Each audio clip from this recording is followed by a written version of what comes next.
Thank you. You're all most welcome to today's dialogue. My name is Eric Senun. I'm a doctor from Gulu University, Faculty of Medicine.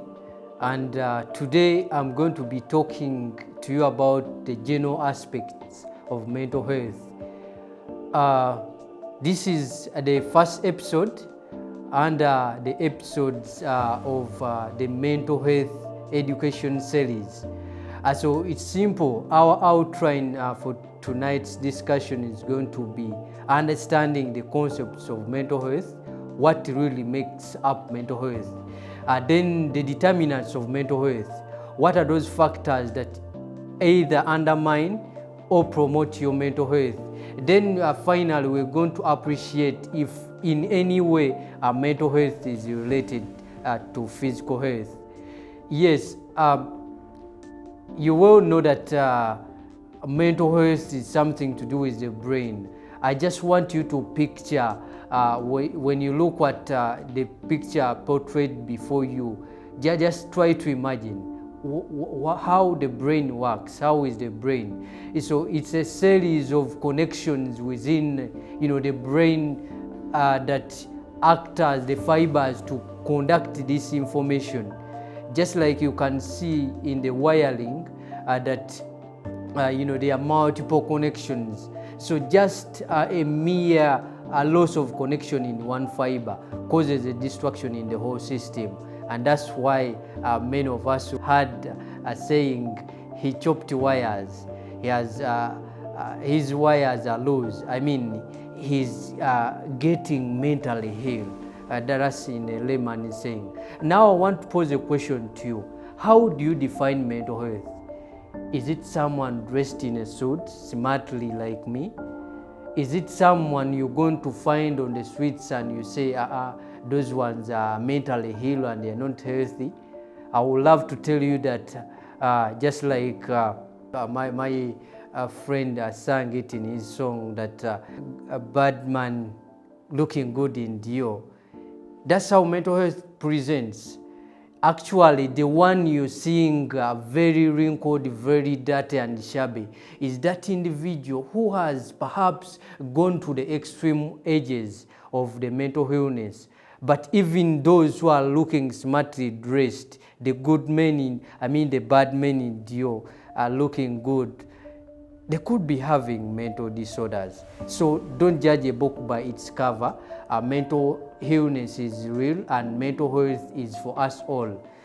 Yes, then how do we define it? Have you tried to understand the definition of mental health?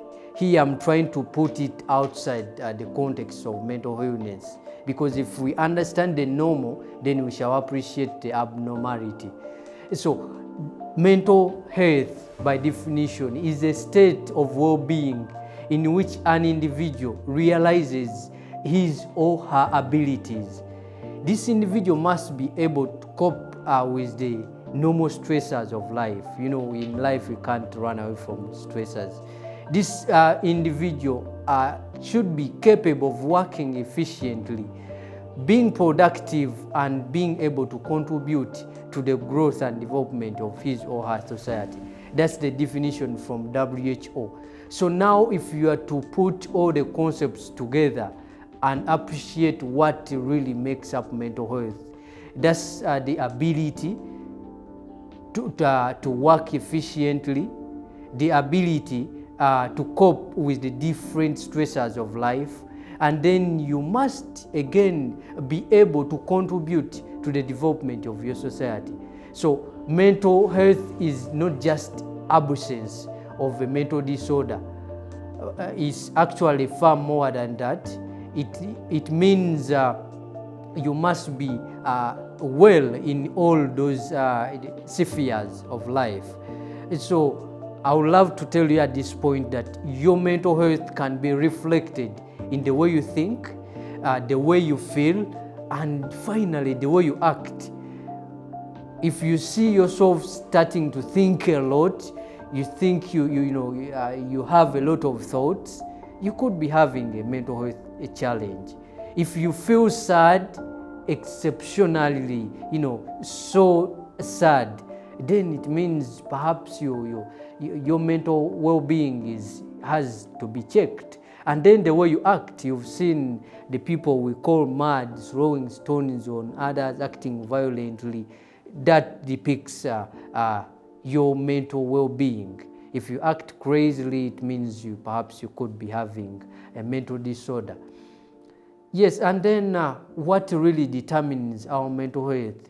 What are those factors that promote or undermine our mental health? They are social.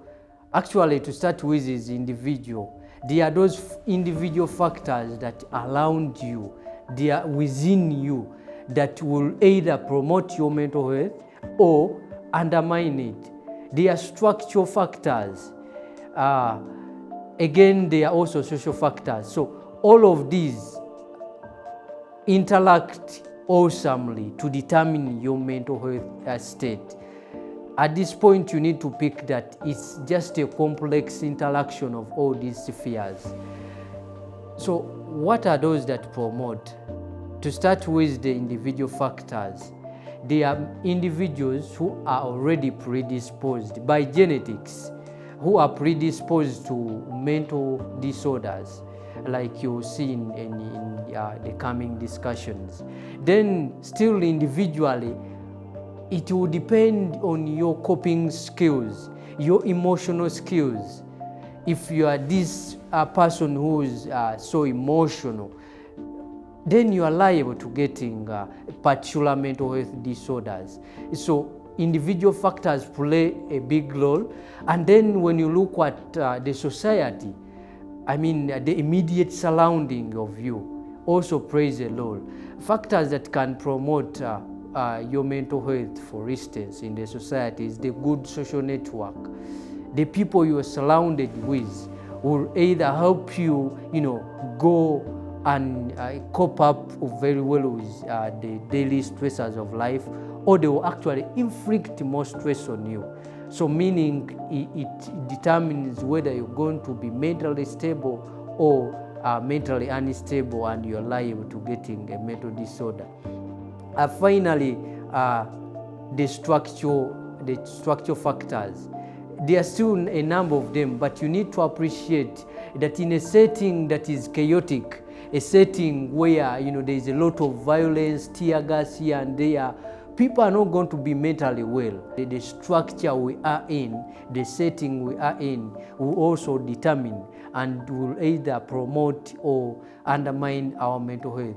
So I believe having had those as the promoting factors, then we can together compose the undermining factors still in that category, the individual factors, the social, and then the structural factors. Yes, the individual factors that will, undermine your health. We've already mentioned some of them. You're very emotional, you're someone who likes, violence. It means you're liable to getting mental disorders, and your health is not going to be proper. Yes, and then we need to appreciate, has mental health ever been linked to physical health? Is there any connection between the two? I want to tell you that yes, it is. You've seen, or you're yet to see that WHO once put a slogan that there is no health without mental health. So that's the fact. If you're not mentally healthy, then you can't be physically healthy. Let's take, for instance, HIV and AIDS. HIV and AIDS studies have shown that people living with HIV and AIDS actually are more liable to getting mental health disorders compared to the normal population. So that could be perhaps because of the stress they go through, the stigma. You know, HIV is also one of the highly stigmatized illnesses. So yes, perhaps that's what puts them at that risk. But again, still, studies have also shown that these very people, actually, if treated, people, if they do have mental disorders and they are treated, they are counseled, they tend to actually comply well to the treatment with antiretrovirals. Then it means at the end of the day, as they are being counseled, they adhere properly to their treatment, they are getting well. So what does it imply? It implies that there is a bidirectional relationship between physical and mental health. Yes, I just want to summarize this by giving you the take-home message. And in this, I want to tell you that mental health is just not the absence of a mental disorder. It's actually complex, interaction of different factors, like we've seen. You have to be capable of coping up with the daily stresses of life. You have to work efficiently. You have to contribute to the development of the society. Then secondly, still, you have to understand that mental health is actually the way you think, the way you feel, and the way you act. If you see yourself, diverting in any of those spheres, check your mental well-being. Perhaps you could be getting astray, you could be getting off track. So it's important you always revise the way you think, feel, and act.